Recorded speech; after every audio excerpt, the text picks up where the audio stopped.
Good evening to you all, and thank you for joining us on Rwanda Television News tonight. We do hope you had yourselves a productive day. Now here's a sneak peek of our edition tonight.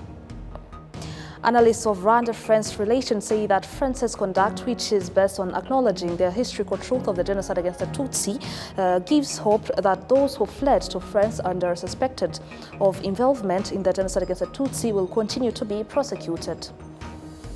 The Ministry of Education notes that when a student successfully completes technical and vocational education and training (TVET), it equips them with the skills needed to compete in the labor market and improve their livelihoods. And on the international scene in Japan, huge waves have battered the coast of Nichinan City in Miyazaki Prefecture as tropical storm Jangmi moves along Japan's Pacific coastline.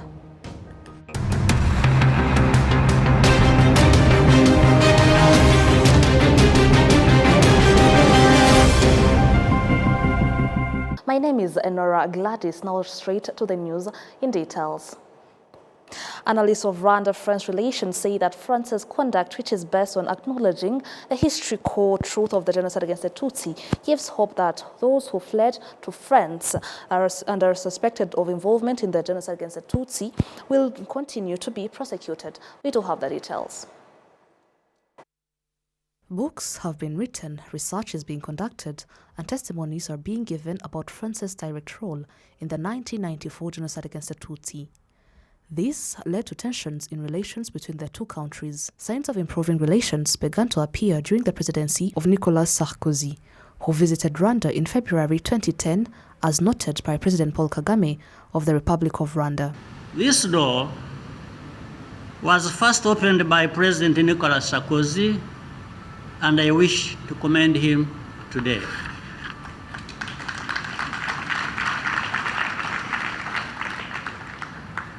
In a historic visit to Rwanda in 2010, President Sarkozy conceded serious mistakes by France and said that it was not up to the task of stopping the genocide. The head of state also thanked President Macron for his role and the continued willingness he has shown in rebuilding relations between the two countries. President Macron,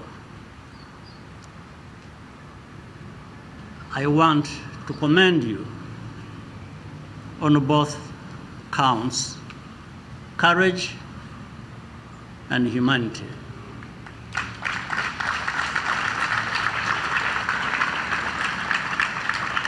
Five years ago, you took a risk and came to Kigali following the release of two independent reports, one commissioned by your government, the other by Rwanda, but arriving at similar conclusions. You acknowledge that France could have stopped the genocide but did not. In response, I described the words as something more valuable than an apology, namely the truth. The normalization of Rwanda-France relations has been followed by the prosecution of individuals involved in the genocide against the Tutsi who fled to France. To begin with, in 2014, Captain Pascal Simbikangwa became the first Rwandan to be tried by France on its territory. Dafros Gauthier, from an organization advocating for the prosecution of those involved in the genocide against the Tutsi, says that political will is needed in order for more than 30 cases of genocide suspects in France to be pursued. There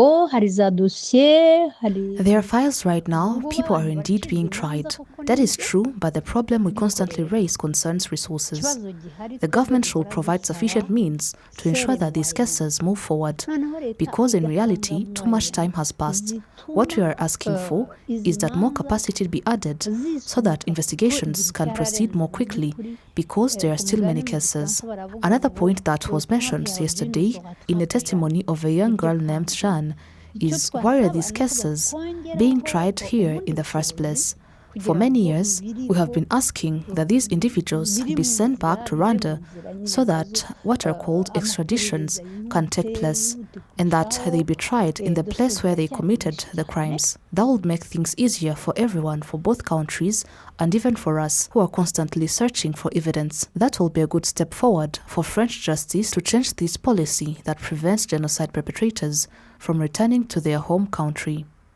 The President of France, Emmanuel Macron, emphasizes that the country is ready to cooperate with judicial authorities and non-governmental organizations to bring to justice those who fled there after committing the genocide against the Tutsi. Ces dernières années encore, la justice française a poursuivi son travail. Over the past years, French justice has continued to do its work, and that was necessary. But what you said at the end of your statement, Madame, is true, and we will follow it up closely. There have been trials, and there are also other cases that are still under investigation. No one is above the law or will ever be above it. And for those who thought that they had found on our territory a refuge to escape justice or to be forgotten, French justice knows how to deal with what they did. No crime against humanity can grow old and cease to be punished or remain unpunished. None at all. I repeat and I emphasize, justice will be served. In that regard, I would like to sincerely thank the tireless work carried out by associations representing plaintiffs and victims, as they play a key role in this process. I also thank the lawyers and judges for their outstanding work. Justice sera rendue. The Legal Affairs Commissioner of Ibuka, an organization representing genocide survivors, Maître Bayingana Janvier, explains that although historical wounds have not completely healed, France's current stance is a positive sign. However, genocide survivors still want Macron's words to be followed by actions so that all those who fled to France after committing genocide are held accountable. We have seen how things have evolved over time and how French leaders since 1994, as their governments have changed, have also shifted their mindset. It is therefore not surprising that now President Emmanuel Macron of France, speaking on behalf of his government, should take the next step. That is my view, and it is also what should be the expected outcome. The delivery of justice, not only at the level of remembrance and prevention, but also in ensuring accountability. Justice should apply both to individuals and those who acted on behalf of the institutions or organizations they represented. There should be further progress in delivering justice, not just remembering or preventing, but also holding people accountable. We should move beyond words and take action. We should start with those who were directly involved and have already been identified, including those who have returned to Rwanda. Since 2019, France has tried 8 Rwandans for genocide against the Tutsi and crimes against humanity. French judicial authorities have recently announced that 36 Rwandans are under investigation and may be brought to trial for alleged involvement in the genocide against the Tutsi. Security analysts in the Great Lakes region say that much remains to be done to completely dismantle the FDLR militia formed by individuals responsible for the 1994 genocide against the Tutsi in Rwanda. They also argue that recent sanctions imposed on one of the group's senior commanders could mark an important step toward implementing the peace agreement signed in Washington. Adam Squizera kicks off tonight. More than 3 decades after its formation, FDLR remains active in Eastern DRC. The group is widely regarded by Rwanda as being rooted in the ideology that fueled the 1994 genocide against Tutsi, a characterization echoed by former members who have defected and returned to Rwanda. There was a way to protect those who were plundering minerals, and in return, they pay, and that money supports the FDLR. At the same time, there were channels through which those minerals were exploited and the proceeds used to purchase weapons. Reports by the UN experts have repeatedly highlighted the group's role in destabilizing security in the Great Lakes region. Over the years, the FDLR has been linked to a number of attacks against Rwanda, including an assault carried out on the night of October 4th to 5th, 2019 in Kinigi sector, Musanze district. When I arrived, I found out that my sister had been killed. I asked my children where their mother was. They told me she had been taken to show the perpetrators the settlement area, and that is where they murdered her. They didn't want to use guns, so they killed them silently to avoid drawing attention during searches. According to a political and security analyst, Alois Mutawingwa, such activities continue to receive insufficient attention from the international community despite their impact on regional security. It's provoking peace and security, not only in Congo, but in Rwanda and in the whole region.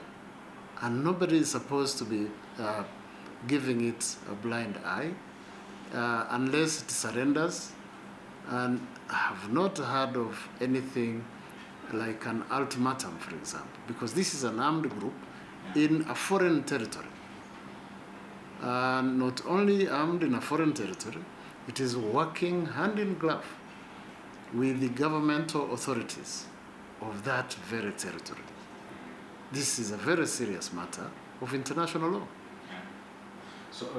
However, in what observers view as a positive development for regional peace and security efforts, the US on Tuesday imposed sanctions on Gustav Kubgayo, also known as Colonel Sikuf, who heads FDR Special Operations Unit CRAP and serves as the group's intelligence chief.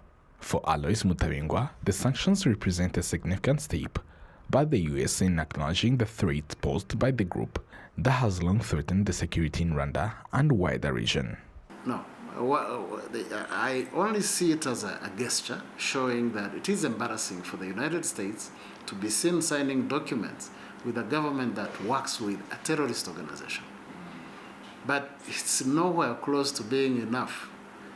There is more that is expected. And now that there is the Washington Peace Accord, more is expected of the United States because it happens not to be just a mediator, but an authority that can oversee the actual execution of what was signed. Political and security analyst further finds that the cooperation between the DRC government, the FDR, and allied armed groups, including Wazalendo, has reflected a lack of genuine commitment to resolving the region's security challenges. Adam Squizera, RwandaTV News. Now moving on with more news ahead, a group of 23 students from the Indian National Defense College currently in the country on a study tour has visited the Rwanda Peace Academy, where they were briefed on the institution's operations and activities. The delegation includes students from several countries, among them Bangladesh, Sri Lanka and Tanzania. The director of the Rwanda Peace Academy, Jill Rutarimara, noted that the visit provided an opportunity for the students to learn about the work carried out by the academy and to explore areas where future cooperation and collaboration could be developed. The Ministry of Education notes that when a student successfully completes a technical and vocational education and training (TVET), it equips them with the skills needed to compete in the labor market and improve their livelihoods. Minister of Education Joseph Nsengimana made these remarks during the launch of the 2025-2026 National Practical Examinations. We do have the details. A year has passed since Oscar Ndayishimiye completed his studies in fashion design at Gachiru TSS in Gasabo district. He has since established a tailoring workshop in Nyakawanda sector, Nyarugenge district.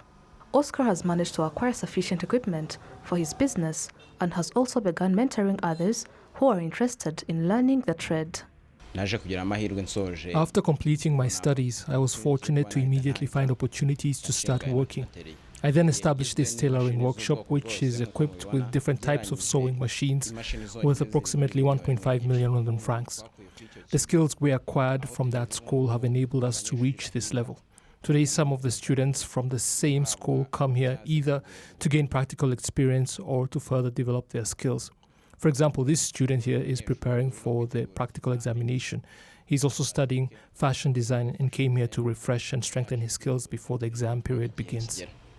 This Wednesday, practical examinations officially began across Rwanda for students pursuing science, TVET, and professional education programs. Shortly before the examinations commenced, students expressed confidence that they would perform well because they had been adequately prepared.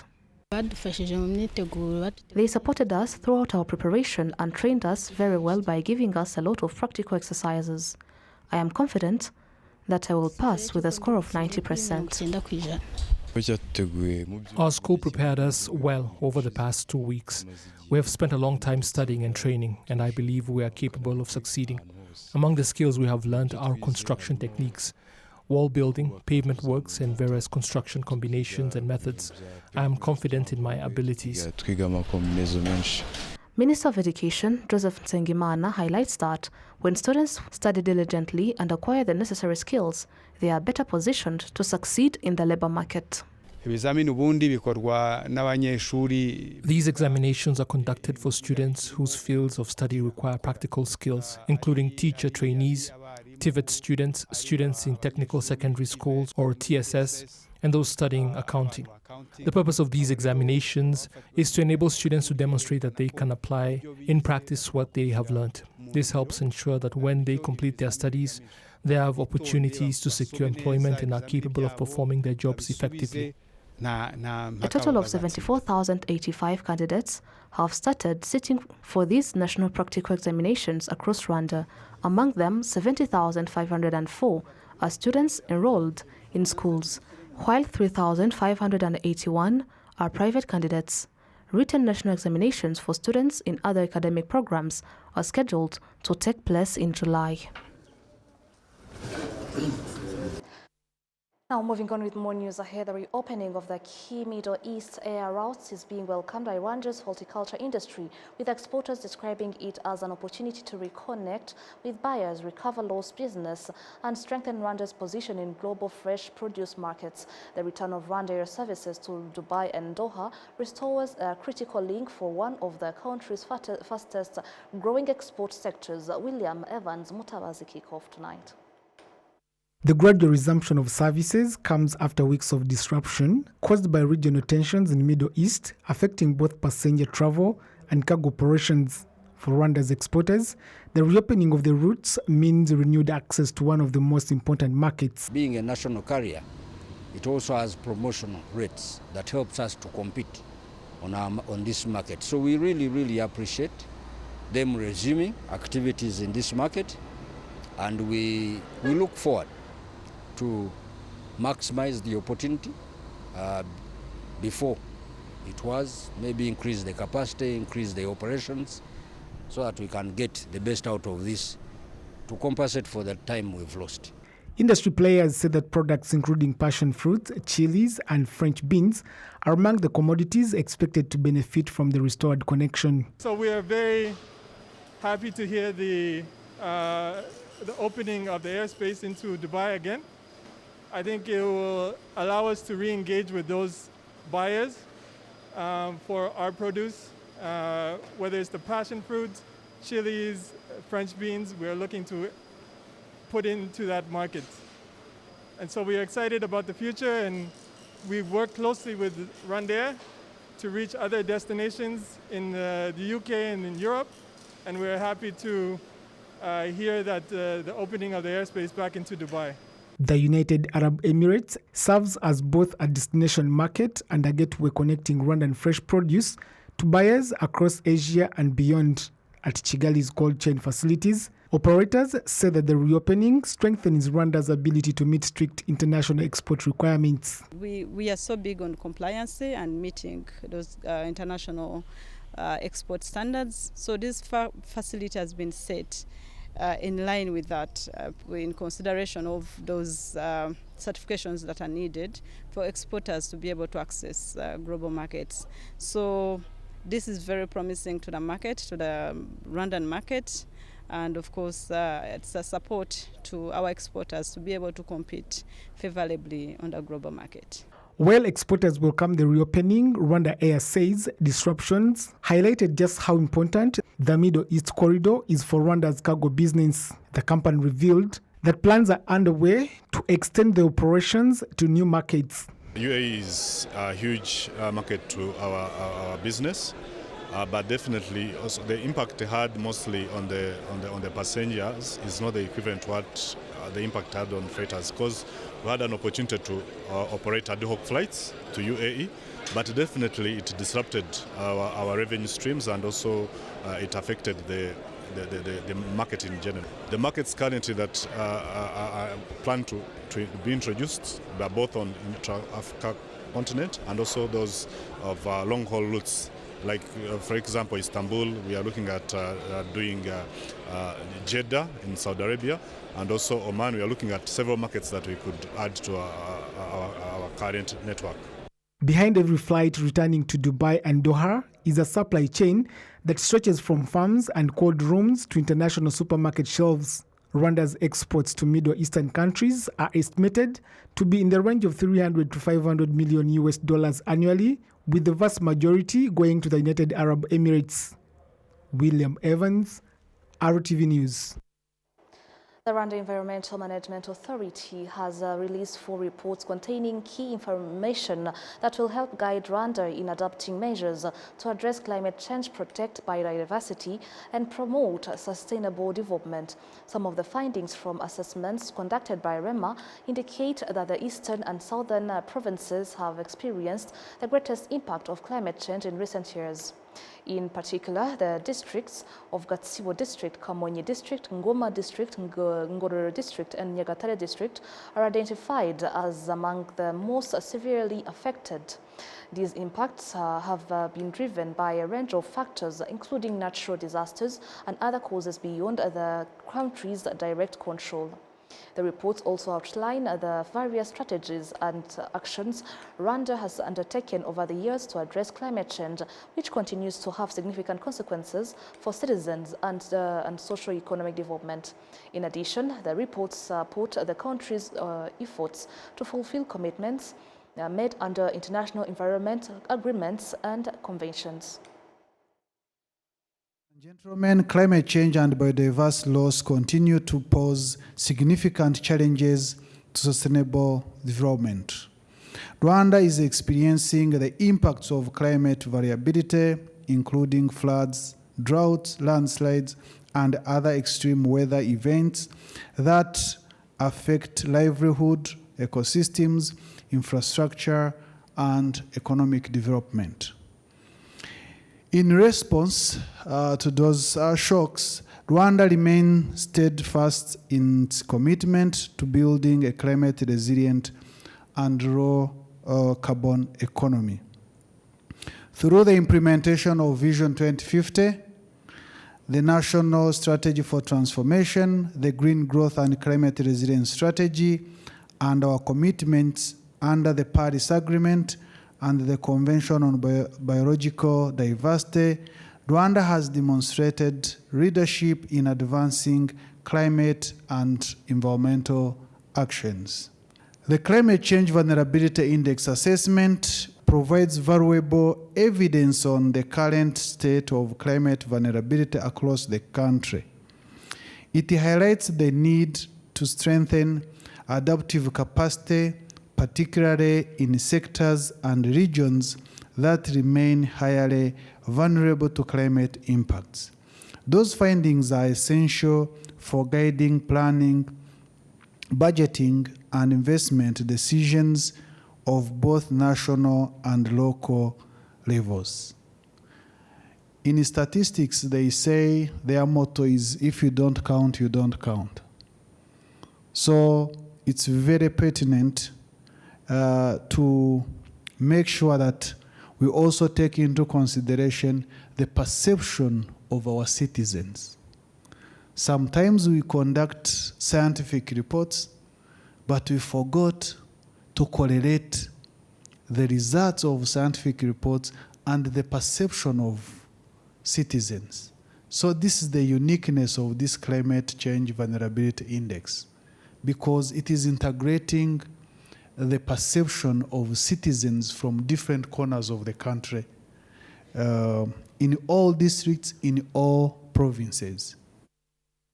Following the launch of the reports, environmental experts advised that the information they contain should be utilized by all sectors to strengthen collaboration and help the country to achieve its development and environmental objectives. The presentations and discussions have reaffirmed that climate change and biodiversity loss remain among the most pressing challenges of our time.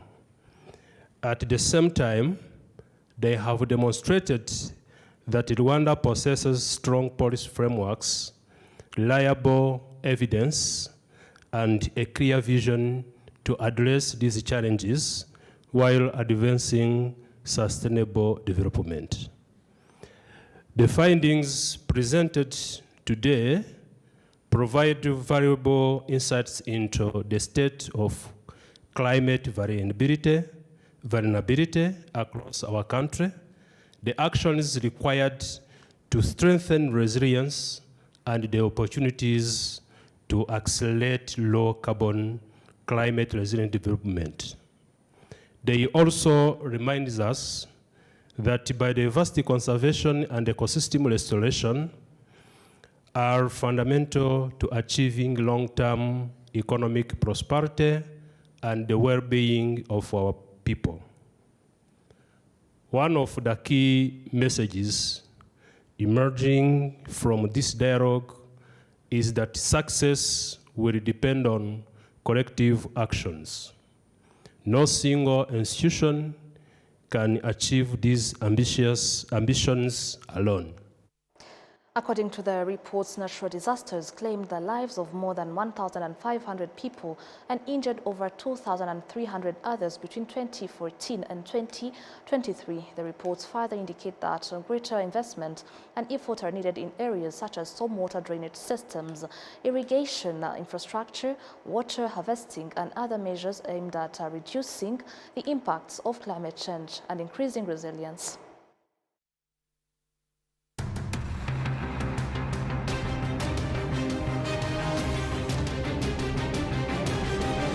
And now this brings us to the end of today's English News Bulletin. On behalf of the whole entire team, thank you so much for watching today's news. Have a good night and a good rest of the week. Stay safe.